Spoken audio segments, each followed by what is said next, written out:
Hello students, this is Priyanka Bagchi from SVM Sinidih, and today I'm back with the explanation of the rest of some parts of the poem The Said of class 7.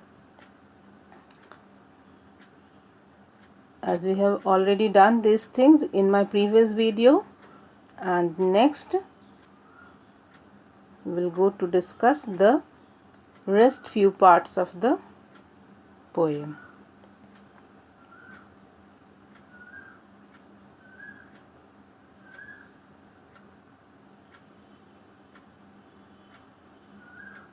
Here comes the poem highlights, which you have already done. These also we have done. And from here today, I will start discussion. This, 14, 15 and 16, and complete the poem, discussion of the poem today. So, the terror was still in the poet's mind that what would happen if he entered the shed. Then the horrified story of his brother that there lived a dangerous ghost under the rotten floorboards, which we have already discussed last day, that there was a terror in the mind of the little child and it was instilled in his mind by his elder brother that there used to live a ghost under the rotten floorboards. So under the rotten floorboards of the shed, and if the poet would try to get his feet inside the shed, even the ghost would come out and just chop off his head, means would remove his head. Means the word chop off is a new word, and the meaning of that particular word is that the ghost would chop off means to remove his head from his body, means would remove his head from his body and eat that. My God, that was a really horrible sight even to imagine. Himself being a little child, the poet again set his feet afar from the shed and delayed his planning for then to open the gate of the shed.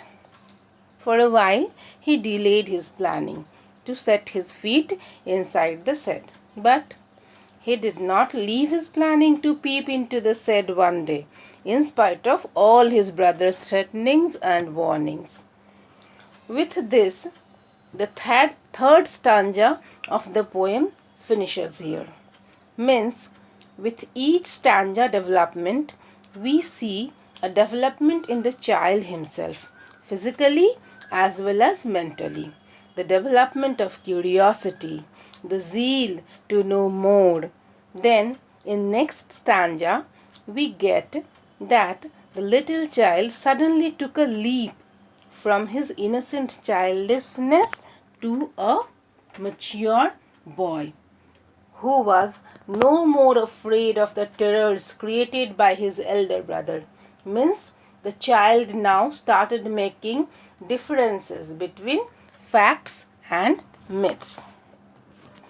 So earlier also I have said that this poem very beautifully unfolds the development of a child, not only physically but mentally too. Asking questions, arising curiosity, these are the symbols of development. So we can see very beautifully this step-by-step development in this poem. Next, the poet realized that there was no ghost in the shed. He knew that his elder brother used that shed as his den. So let me make it clear the meaning of the word den, D-E-N, den.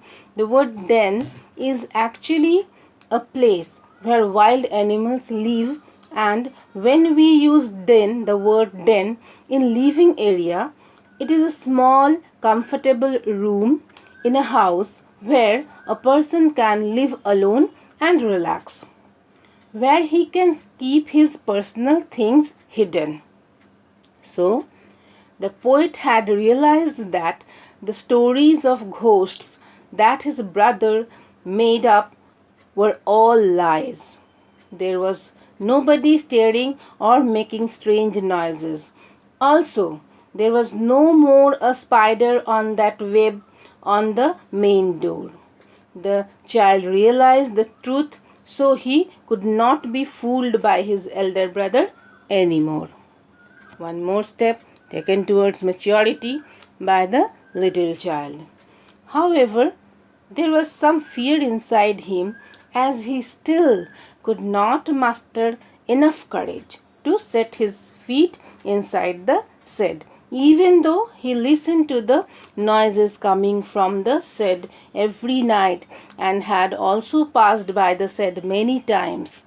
This shows that the child poet's curiosity was mixed with a certain amount of fear, and therefore he hesitated to go inside the shed yet. But he would dare to visit the shed one day. He still awaited to realize for the right time to come. He promised himself that one day he must go inside the shed. And with this, the poem also comes to an end. The whole explanation is done. This much for now, students. Goodbye.